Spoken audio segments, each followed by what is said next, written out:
দুই সহস্রাধিক মানুষের তাজা প্রাণ আর অন্তত হাজার দশেক মানুষের অঙ্গহানির এক রক্তক্ষয়ী যুদ্ধ থেকে মাত্র মাস তিনেক দূরে দাঁড়িয়ে আজকের কথাগুলো বলছি।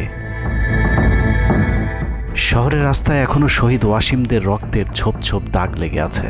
স্বাভাবিক জীবনে ফিরতে পারেনি এখনো শহীদের পরিবারগুলো। ইয়ামিনের মা হয়তো কাউকে পেলেই জানতে চাইছে আমার খোকার উপর কিসের এত রাগ ছিল ওদের। সে প্রশ্নের উত্তর হয়তো কেউ কোনোদিন দিতে পারবে না। বুকের ভেতর গুলি নিয়ে নিস্তেজ পড়ে থাকা শরীরটাকে ওরা যেভাবে কুকুরের মতো টেনে হিঁচড়ে খেয়েছে, সভ্য এই সমাজে সেই উত্তর কি আসলেই আছে? পুড়ে যাওয়া লাশগুলোর কথা মনে করে সারা জীবন হয়তো হৃদয়টা পুড়তে থাকবে হতভাগা সেই মায়েদের। শহীদ ওমরের মা এখনো মানুষ পেলেই হয়তো প্রশ্ন করছে, আমার ছেলের বুকে ওরা এতগুলো গুলি কেন করলো? মারার জন্য তো একটা গুলি যথেষ্ট।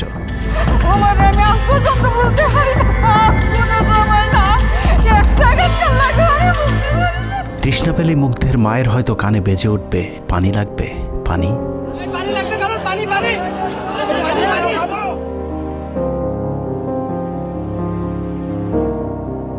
শুনেছি স্বাধীনতা অর্জনের চেয়ে রক্ষা করা অনেক কঠিন। স্বাধীনতার এই পতাকা সমুন্নত রাখতে যারা জীবন দিয়েছেন তাদের সে রক্ত যেন বৃথা না যায়। এ পতাকার জন্য যেন আর কাউকে জীবন দিতে না হয়। স্বাধীনতার এমন যুদ্ধ আর দেখতে চাই না। এ যুদ্ধের প্রতিপক্ষ অনেক হিংস্র, খুব নিষ্ঠুর। ওরা বুকে গুলি নিয়ে কাতরাতে থাকা মানুষকেও শান্তিতে মরতে দেয় না। ওরা আরও রক্ত চায়। 15 বছর মুসলিম নিধন করে ওদের এতটুকু অনুশোচনা নেই। রক্তের নেশায় এখনো বুঁদ হয়ে আছে হিংস্র পশু আত্মাগুলো। এদিকে এক পক্ষ নিজেদেরকে বিজয়ী ভেবে ঘরে ফিরেছে। ঘরে ফেরার আগে যাদের বাড়ি ঘরে আগুন দিয়ে ঘর থেকে বের করেছিল, সেই শত্রুকেই আবার তুলে নিয়েছিল নিজেদের ঘরে। ছাত্রলীগ নিষিদ্ধের কথা বলছে। এই নিষিদ্ধ করবার ম্যান্ডেটটা, নিষিদ্ধ করবার অধিকারটা তাদেরকে কে দিল? তারা এদেশের মানুষ, রাজনীতি করার অধিকার সকলের আছে। আমাদের কেড়ে নেওয়া যেমন অন্যায় ছিল, আমরাও আরেকজনের কেড়ে নেওয়ার অধিকার, এটা আমরা এভাবে বলি। আওয়ামী মানবরূপী দানব ঘাড়ের উপর বিষাক্ত কার্বন ডাই অক্সাইড ফেলছে, আর আমরা সেটাকে অক্সিজেন ভেবে বুকে নিচ্ছি। বিষাক্ত সাপ থেকে নিরাপদ না হয়ে সাপ নিয়ে খেলার পরিণতি কি হতে পারে সেটা বুঝতে খুব বেশি দেরি করবার প্রয়োজন নেই। আমার এই বার্তা আপনাদের কাছে পৌঁছানোর কয়েক ঘন্টা পরেই আপনার ঘরে যে শত্রুকে জায়গা দিয়েছিলেন তাদের সেই বিষমাখা মুখের বিষ আপনার গায়ে নেয়ার জন্য প্রস্তুত থাকুন। পূর্ব দিকে তাকিয়ে দেখুন, আকাশ আবারও কালো হয়ে এসেছে।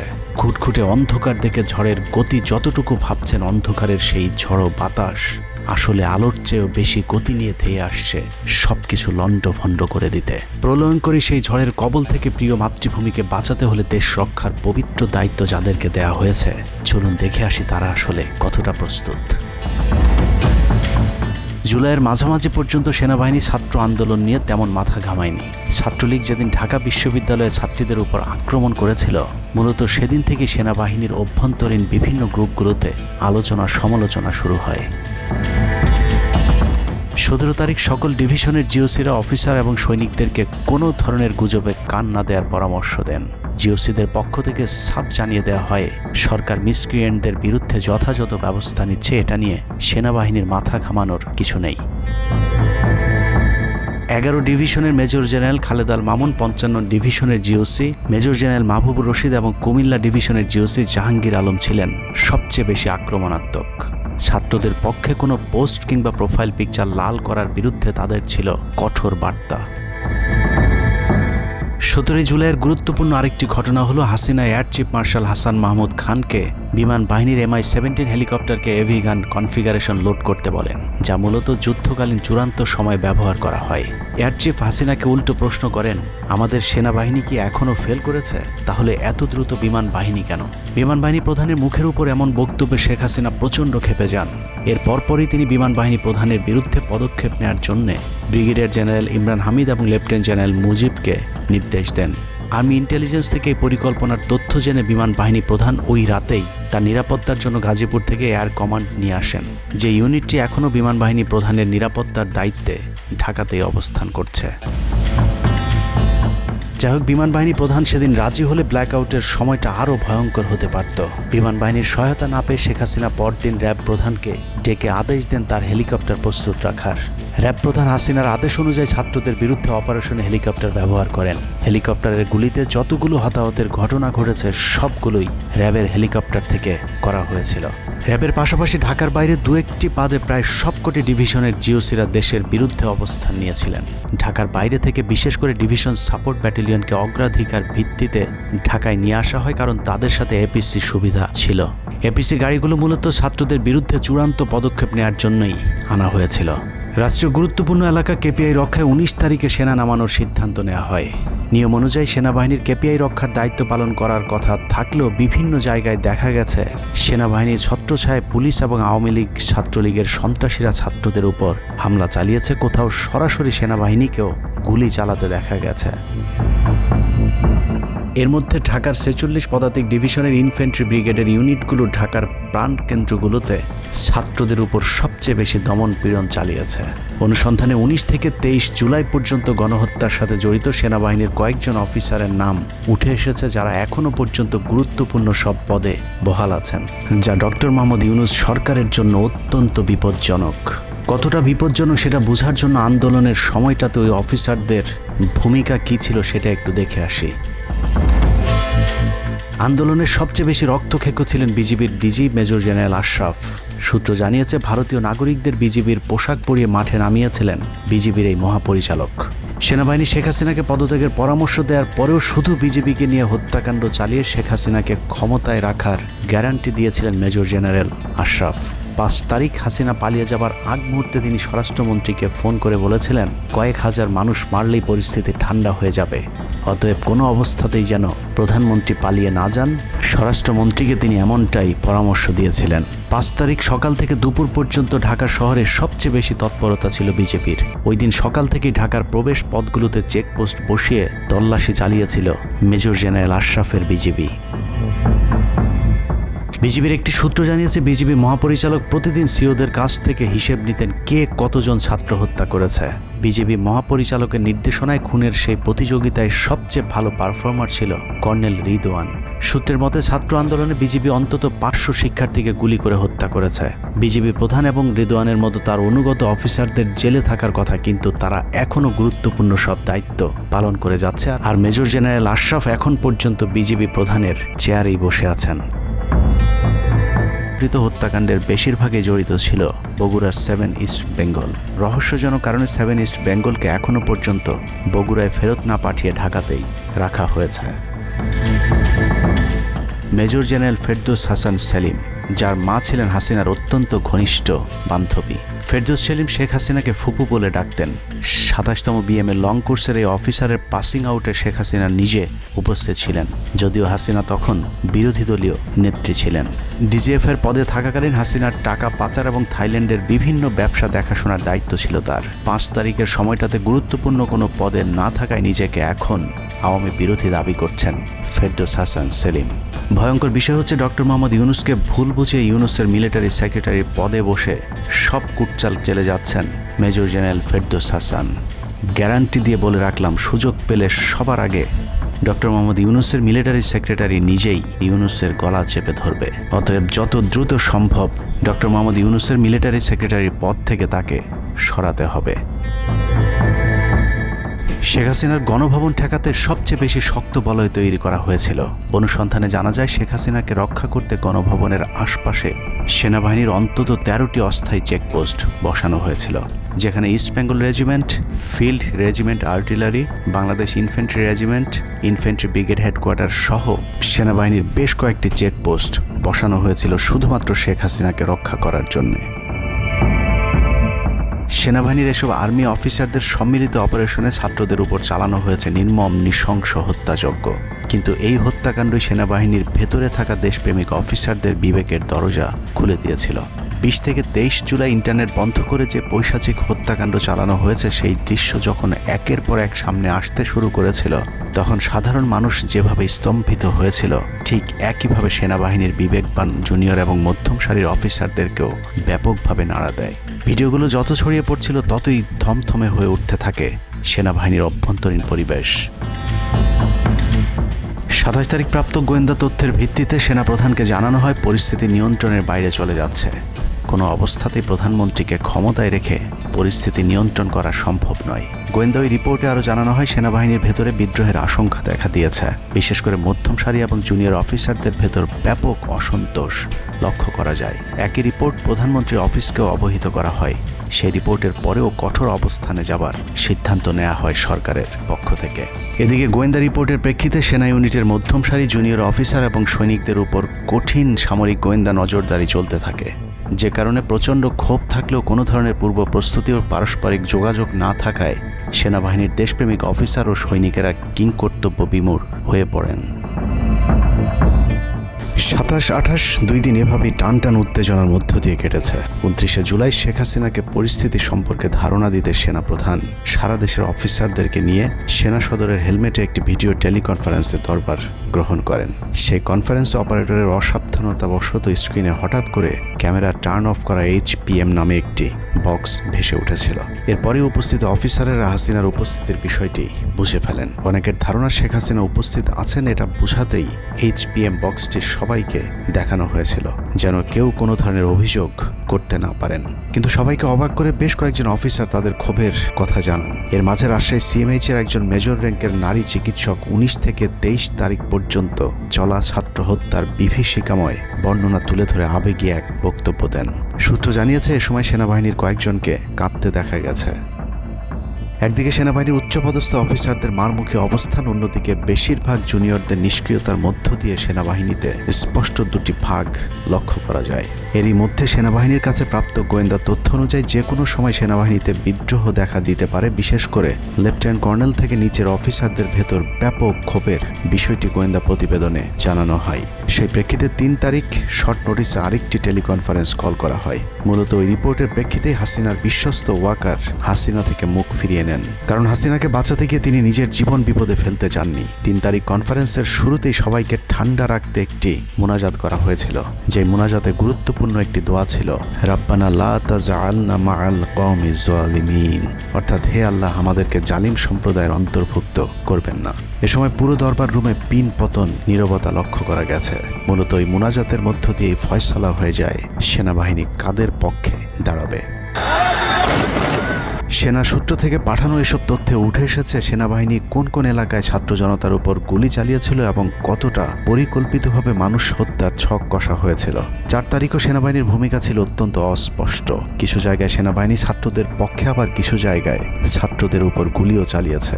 4 আগস্ট সবার প্রথম 24 ডিভিশন চট্টগ্রামের GOC lieutenant general Mainur Rahman তার বাহিনীকে ছাত্রদের পাশে দাঁড়ানোর নির্দেশ দেন। 5 তারিখ সকাল পর্যন্ত আর্মির ভূমিকা ছিল অত্যন্ত সন্দেহজনক। সকাল 10টা পর্যন্ত আর্মি কড়াকড়িভাবেই দায়িত্ব নিয়েছিলেন। বিশেষ করে গণভবনের আশপাশে 12টা পর্যন্ত ছাত্রদেরকে ভয় দেখাতে কয়েক রাউন্ড লাইভ অ্যামুনেশন ফায়ার করা হয়। 4 তারিখ 3 বাহিনী প্রধান, পুলিশ প্রধান এবং DGDGF-এর সারা রাত নির্ঘুম কেটেছে। 3 থেকে 5 তারিখ পর্যন্ত গুরুত্বপূর্ণ কিছু ঘটনা ঘটেছে, সেটা তুলে ধরবার আগে শেখ হাসিনার পালিয়ে যাওয়ার বর্ণনা দিয়ে আসা যাক।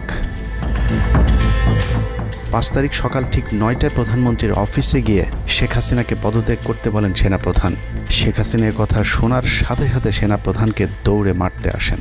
এ সময় 3 বাহিনী প্রধানকে অকথ্য ভাষায় গালাগাল করেন শেখ হাসিনা। জেনারেল ওয়াকারকে হাসিনা বলেন, তুই পুলিশকে দেখে শিখতে পারিস নাই? এ সময় বিমান বাহিনী প্রধান সজীব ওয়াজেদ জয়কে ফোন করে তার মাকে বোঝানোর জন্য অনুরোধ করেন। সজীব ওয়াজেদ জয় এটি জানার পর উল্টো আর্মি চিফকে তুই তুকারি করে হুমকি দিতে থাকেন, তোর কোন বাবা তোকে চিফ বানাইছে, তোর বউ ছেলে মেয়ে কে কোথায় আছে সব কিছু দেখে নেওয়া হবে। রাগান্বিত হয়ে এরপরে সজীব ওয়াজেদ জয় লাইভে গিয়ে আবল তাবল বকতে থাকেন। ঠিক আছে, শেখ হাসিনার পর আপনাদের কি হবে সেটা আমারও চিন্তার বিষয় না, আমার পরিবারের আর চিন্তার বিষয় না, আপনারা বুঝবেন। এরই মধ্যে 9:30 বেজে যায়। শেখ হাসিনাকে কোনোভাবে রাজি করাতে না পেরে সেনাপ্রধান হাসিনাকে 2টি বিকল্প দেন, পদত্যাগ অথবা গ্রেফতার। ওদিকে মিরপুরে বসানো সেনাবাহিনীর চেকপোস্টগুলো খুলে দেওয়া হলে বিনা বাধায় গণজোয়ার ঢুকে পড়তে থাকে। মবটি যখন গণভবন থেকে মাত্র 20 মিনিটের দূরত্বে চলে আসে, এ সময় সেনাবাহিনী এক প্রকার জোর করে শেখ হাসিনাকে পদত্যাগপত্রে সই করান। এ সময় SSF-এর 2-1 এগিয়ে আসতে চাইলেও সেনাপ্রধান হাত ইশারা করলে তারা জায়গায় দাঁড়িয়ে থাকেন। পদত্যাগের পর শেখ হাসিনা জাতির উদ্দেশ্যে ভাষণ দেওয়ার অনুরোধ করলে সেনাপ্রধান হাসিনাকে বলেন, জীবন বাঁচাতে চাইলে দ্রুত গাড়িতে গিয়ে উঠুন, জনগণ গণভবনে ঢুকে পড়ছে। সেনাবাহিনীর মতে শেখ হাসিনা সেদিন মাত্র 5 মিনিটের জন্য বেঁচে গিয়েছেন, তা না হলে জনগণ তাকে ধরে ফেলত। হাসিনাকে গণভবন থেকে উদ্ধার করে বিমানে ভারত পাঠিয়ে দেওয়ার জন্য মোট 3টি রুট প্ল্যান করা হয়েছিল। প্ল্যান এ, গণভবন থেকে গাড়ি বহরে বিমান বাহিনীর ব্লু স্কাই স্কুলের গেট দিয়ে তেজগাঁও বিমানবন্দরে ঢুকে ঢাকা সেনানিবাসে প্রবেশ এবং তারপর বিএএফ বেস দিয়ে বিমান বাহিনীর রানওয়েতে প্রবেশ। সেখান থেকে বিমান বাহিনীর C-130 যে বিমানে ভারতে উড্ডয়ন। দুর্ভাগ্যজনকভাবে ততক্ষণে বিপ্লবী জনতা শেওড়াপাড়া রাস্তা দিয়ে বিমান বাহিনীর ব্লু স্কাই স্কুলের গেট ক্রস করে আগারগাঁও চৌরাস্তা পর্যন্ত চলে এসেছিল। ওদিক দিয়ে ক্যান্টনমেন্টের জাহাঙ্গীর গেটও ছাত্র জনতার দখলে, তাই গণভবন থেকে গাড়িতে করে ঢাকা সেনানিবাসে ঢোকার সব পথ বন্ধ হয়ে গিয়েছিল, যে কারণে প্ল্যান বি অবলম্বন করতে হয়েছিল হাসিনাকে উদ্ধারকারীদের। প্ল্যান বি অনুযায়ী গণভবন থেকে বিমান ঘাঁটিতে যাওয়ার তখন একটাই পথ বাকি ছিল, তা হলো হেলিকপ্টারে যাওয়া। বিমান বাহিনীর MI-17 হেলিকপ্টার চন্দ্রিমা উদ্যানের পাশে বাণিজ্য মেলার মাঠে এসে অবতরণ করে। খুনি হাসিনা চন্দ্রিমা উদ্যানের পাশের রাস্তা দিয়ে বাণিজ্য মেলা মাঠে প্রবেশ করে এবং সেখান থেকেই হেলিকপ্টারে করে বিমান বাহিনী ঘাঁটিতে নিয়ে যাওয়া হয় তাকে। সেখানে গিয়ে তারেক সিদ্দিকী এবং সালমান এফ রহমানের জন্য কিছুক্ষণ অপেক্ষা করে শেখ হাসিনা। তবে শেষ পর্যন্ত সালমান এফ রহমানের পৌঁছাতে দেরি হয় শেখ হাসিনাকে নিয়ে কোনো গন্তব্য ছাড়াই 10টা 45 মিনিটে উড়াল দেয় বিমান বাহিনীর C-130 জুলিয়েট বিমানটি। সাধারণত বিমানের রুট ব্যবহারে কোড ব্যবহার করতে হলেও সেটা করেনি। রাডার ফাঁকি দিতে জীবনের ঝুঁকি নিয়ে এই পদ্ধতি অবলম্বন করা হয়েছিল। ফুল ফুয়েল লোড করা হয়। ভারতে যদি জায়গা না হয় তাহলে যেন মধ্যপ্রাচ্যের কোনো দেশ পর্যন্ত চলে যাওয়া যায়। মোট 9 জন পাইলটকে নিয়ে বিমানে ওঠানোর পর কোনো ধরনের নির্দেশনা বা ম্যাপ প্ল্যানিং ছাড়াই পাইলটদেরকে বলা হয় টেক অফ করতে। বিমানটি প্রথমে যশোরের উপর দিয়ে কলকাতায় পৌঁছালে সেনাপ্রধান জাতির উদ্দেশ্যে ভাষণের ঘোষণা দেন, কিন্তু কলকাতায় ল্যান্ডিংয়ের পারমিশন না দিলে সেখান থেকে শেখ হাসিনাকে বহন করা বিমানটি চলে যায় আগরতলায়। আগরতলায় পারমিশন না পেয়ে আবারও দিল্লির দিকে উড়াল দেয়। সেখান থেকে দিল্লি গেলে সেখানেও রিফিউজ করা হয়। দিল্লি বিমানবন্দরে নামতে না দিলে অনিশ্চয়তা দেখা দেয় শেখ হাসিনাকে বহন করা বিমানটির ভারতে অবতরণ নিয়ে। বিমানের একজন পাইলটের বরাত দিয়ে জানা যায় এভাবে উদ্দেশ্যহীনভাবে দীর্ঘক্ষণ ঘুরতে থাকার পর জরুরি অবতরণের সিদ্ধান্ত নেওয়া হয়। তবে জরুরি অবতরণের ঠিক আগ মুহূর্তে দিল্লির গাজিয়াবাদ এয়ারবেজে নামার অনুমতি পায় C-130 জুলিয়েট, যেখানে অজিত ধাওয়াল তাকে রিসিভ করেন। অবতরণে জটিলতার কারণেই 5 তারিখ সেনাপ্রধান জাতির উদ্দেশ্যে ভাষণ দিতে বারবার দেরি করছিলেন, কারণ তিনি নিশ্চিত হতে চাচ্ছিলেন শেখ হাসিনা ভারতে অবতরণ করেছেন। তারপরই বাংলাদেশের মানুষ মুক্তি পায় এক ফেরাউনের হাত থেকে। হাসিনা পালিয়ে যাওয়ার সেই খবর পৃথিবীর সবাই জানে, কিন্তু 3 থেকে 5 তারিখ পর্যন্ত ক্যান্টনমেন্টে কিছু ঘটনা ঘটেছে যেই ঘটনা এখনও আমাদের কাছে অজানা। 3 তারিখ সেনাপ্রধানের ওই ভার্চুয়াল মিটিংয়ের পর মোটামুটি নিশ্চিত হয়ে যায় শেখ হাসিনা অধ্যায় বাংলাদেশের শেষ। শুরু হয় ভারতের প্ল্যান বি বাস্তবায়নের প্রক্রিয়া। 3 তারিখ রাতে আসিফ নজরুলের সাথে ডিজিএফআই কার্যালয়ের পাশের একটি ভবনে আসিফ নজরুলের ঘনিষ্ঠ বন্ধু major general Hamid, lieutenant general Mujib এবং মেজর জেনারেল ফেরদৌস সেলিমের একটি গোপন বৈঠক হয়, যেখানে ভারতীয় গোয়েন্দা সংস্থার 16 জন কর্মকর্তা উপস্থিত ছিলেন। মূলত 5 তারিখ শেখ হাসিনা পদত্যাগ করার পর করণীয় নির্ধারণ করতেই ওই বৈঠক অনুষ্ঠিত হয়। দীর্ঘ এই বৈঠক শেষে মোট 3টি বিকল্প নির্ধারণ করা হয়। প্রথমটি জরুরি অবস্থা জারি করে সেনাবাহিনীর হাতে ক্ষমতা দেয়া, দ্বিতীয়টি আসিফ নজরুলকে প্রধান উপদেষ্টা করে একটি অন্তর্বর্তীকালীন সরকার গঠন। অন্তর্বর্তীকালীন সরকারের ভেতরে যেন ভারতীয় বলয়ের লোকজন বেশি সংখ্যায় রাখা যায় সেটা নিশ্চিত করার ব্যাপারেও আলোচনা হয় বৈঠকে, এবং সেটা নিশ্চিত করতে আসিফ নজরুলের পেছনে সেনাবাহিনীর ওই অংশটির সর্বোচ্চ সাপোর্ট থাকারও নিশ্চয়তা দেওয়া হয়। মূলত আসিফ নজরুলকে সামনে রেখে সেনাবাহিনীর মাধ্যমেই দেশ চালানোর পরিকল্পনা করা হয়েছিল 3 তারিখের ওই গোপন বৈঠকে। 4 তারিখ 3 বাহিনী প্রধানের মধ্যে দফায় দফায় বৈঠক চলেছে। সেই বৈঠক থেকে সিদ্ধান্ত হয় 5 তারিখ সকাল 9টার মধ্যে শেখ হাসিনাকে চূড়ান্তভাবে পদত্যাগের বিষয়টি জানিয়ে দেওয়া হবে। এর পরপরই আসিফ নজরুলকে আবারও ক্যান্টনমেন্টে ডেকে আনা হয় এবং শেখ হাসিনার পদত্যাগের পর আওয়ামী নেতা কর্মীদেরকে যতটা সম্ভব নিরাপত্তা দেয়া, বেসরকারি বিভিন্ন প্রতিষ্ঠানগুলোতে যতটা সম্ভব আগের কর্মকর্তাদেরকে রেখে দেয়া এবং বিটিআর হত্যাকাণ্ড নিয়ে কোনো ধরনের পদক্ষেপ না নেওয়ার সহ বেশ কিছু করণীয় ঠিক করে দেওয়া হয়। দীর্ঘ সেই আলোচনার কারণে 4 তারিখ সারা রাত ক্যান্টনমেন্টে অবস্থান করেছেন আসিফ নজরুল। তাৎক্ষণিক আসিফ নজরুলের কাঁধে 2টি দায়িত্ব দেওয়া হয়: আর্মির প্রতি সকলে আস্থা তৈরি করা এবং হাসিনার পদত্যাগের পরপর ছাত্রদেরকে সেনাবাহিনীর নিয়ন্ত্রণে নিয়ে আসা। কথা মতো আসিফ নজরুল 4 তারিখ রাত এবং 5 তারিখ খুব সকালে ক্যান্টনমেন্টে বসে ফেসবুকে তিনি 2টি পোস্ট করেন। পোস্টের প্রথমটি 4 তারিখ রাতে সেনাবাহিনীকে প্যাট্রিয়ট সম্বোধন করে করা হয়। যেন সেনাবাহিনীর প্রতি ছাত্র জনতার আস্থা বেড়ে যায়। এবং পরেরটি সংখ্যালঘুদের বাড়িঘরে হামলা না চালানোর অনুরোধ করে পোস্ট করা হয়। দুপুর 12টার আগে আসিফ নজরুলের করা হিন্দুদেরকে নিয়ে ওই পোস্টে প্রমাণ করে আসিফ নজরুল আগে থেকে জানতেন কিছুক্ষণ পর আসলে কি ঘটতে যাচ্ছে। আমরা এখন আর্মি চিফের সাথে একটা আলোচনায় আছি। আমি যতটুকু ওনার সাথে কথা বলেছি আমার কাছে মনে হয়েছে, আশা করছি আপনাদের জন্য অনেক বড় সুসংবাদ আসছে। বিজয়ের খবর আগেই জেনে যাওয়াটা সমস্যা না, কিন্তু সমস্যা হলো আসিফ নজরুল সবাইকে আন্দোলনের কেন্দ্রবিন্দু ঢাকা বিশ্ববিদ্যালয়ে যেতে না বলে ক্যান্টনমেন্টের সুখবরের অপেক্ষায় থাকতে বলেন। মূলত আসিফ নজরুলের ওই ফাঁদে পা দিয়ে ছাত্র জনতার জুলাই আগস্ট বিপ্লবের বিজয় হাতছাড়া হয়ে গিয়েছিল। ছাত্রনেতাদের সরলতাকে কাজে লাগিয়ে আসিফ নজরুল নাহিদ আসিফদেরকে সেনাপ্রধানের কাছে আসতে বলেন। নাহিদ, আসিফ, মাহফুজরা সেনাপ্রধানের কাছে যাবার আগে আসিফ নজরুলের প্রধান উপদেষ্টা হবার বিষয়টি চূড়ান্ত হয়ে যায়। সমন্বয়কেরা পৌঁছানোর পর সেনাপ্রধান তাদেরকে জানায় আসিফ নজরুল হচ্ছেন প্রধান উপদেষ্টা। কিন্তু ছাত্ররা ডক্টর মোহাম্মদ ইউনুসকে প্রধান উপদেষ্টা বানানোর দাবি করলে আসিফ নজরুল তাদেরকে জানায় ডক্টর ইউনুস প্রধান উপদেষ্টা হতে রাজি নয়। কিন্তু ছাত্র নেতাদের সাথে ইউনুসের আগে থেকে যোগাযোগ ছিল, যে কারণেই সেনাপ্রধানকে ছাত্ররা জানায় আমরা ডক্টর ইউনুসের সাথে একান্তে কথা বলতে চাই। ছাত্ররা ডক্টর ইউনুসকে ফোন করলে তিনি জানান প্রধান উপদেষ্টা হতে চান না সেনাবাহিনী কিংবা আসিফ নজরুলের কাছে তার এরকম কোনো বার্তা তিনি দেননি। এরপর ছাত্র নেতাদের দাবির মুখে ইউনুসকে প্রধান উপদেষ্টা বানাতে বাধ্য হয় সেনাবাহিনী। ডক্টর মোহাম্মদ ইউনুসকে প্রধান উপদেষ্টা করা হলেও ক্ষমতার কেন্দ্রে থেকে যায় ভারত নিয়ন্ত্রিত ক্যান্টনমেন্টের মদতপুষ্ট আসিফ নজরুল, যাকে তারা সুনিপুণভাবে গেল এক যুগে তিলে তিলে তৈরি করেছেন। আসিফ নজরুল তার মন্ত্রণালয়ের বাইরেও সবখানে নিয়োগ থেকে বদলি বরখাস্তের একক ক্ষমতা ভোগ করতে থাকে। একদিকে সেনাবাহিনীর ছত্রছায়া আসিফ নজরুলের হাত ধরে ভারতীয় এজেন্টদেরকে গুরুত্বপূর্ণ সব পদে বসানো হচ্ছিল, অন্যদিকে চলছিল পুরো দেশ দখলের ভয়ঙ্কর ষড়যন্ত্র। কিন্তু ছাত্রদের চাপের মুখে আসিফ নজরুলের পরিবর্তে ডক্টর মোহাম্মদ ইউনুসের প্রধান উপদেষ্টা হবার বিষয়টি কোনোভাবেই মেনে নিতে পারেনি সেনাবাহিনীর ভারতপন্থী অংশটি, যে কারণে 5 তারিখ রাতেই একটি ব্যর্থ সেনাকুয়ের ষড়যন্ত্র করা হয়েছিল। 5 তারিখের পরপরই ইউনুসের একের পর এক ভারতীয় আগ্রাসন বিরোধী বক্তব্যে আতঙ্কিত হয়ে ওঠে ভারতীয় বলয়, যে কারণে 8 তারিখ শপথ নেয়ার আগেই ডক্টর মোহাম্মদ ইউনুসকে হত্যা করে সেনাকুয়ের আরেকটি চেষ্টা চালায় সেনাবাহিনীর ওই অংশটি। 8 তারিখ ডক্টর ইউনুসের নেতৃত্বে নতুন সরকার শপথের ঠিক আগ মুহূর্তে একটি সেনাকুয়ের চেষ্টা করা হয়। কুয়ের নেতৃত্ব দেন লেফটেন্যান্ট জেনারেল মুজিব এবং মেজর জেনারেল হামিদুল হক।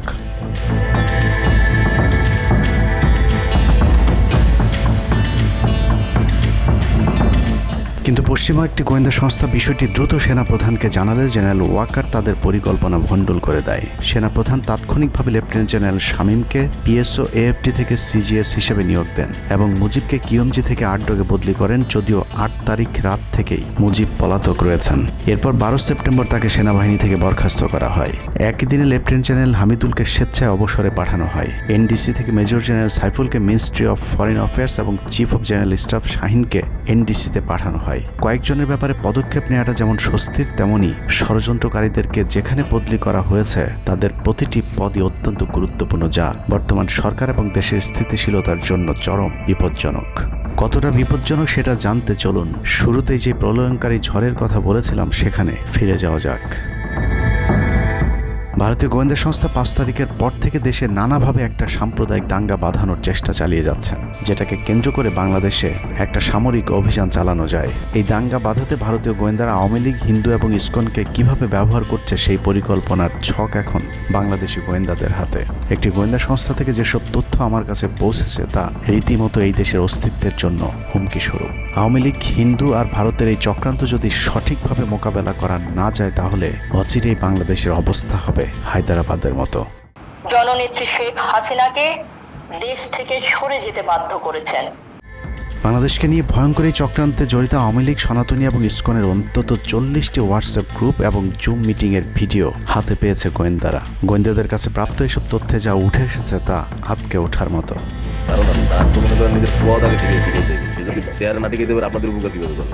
সেনাপ্রধান জামাত হলে এতদিন আওয়ামী লীগ বাইকে ফেলা দিত, ঠিক আছে? এটা তো আমাদেরও আওয়ামী লীগেরও একটা গেম হতে পারে, বলা যায় জামাত শিবিরের উপরে সব চাপা দিতে পারে, এটাও হতে পারে। এসব গ্রুপগুলোতে রীতিমতো বাংলাদেশের বিরুদ্ধে যুদ্ধের প্রস্তুতি চলছে।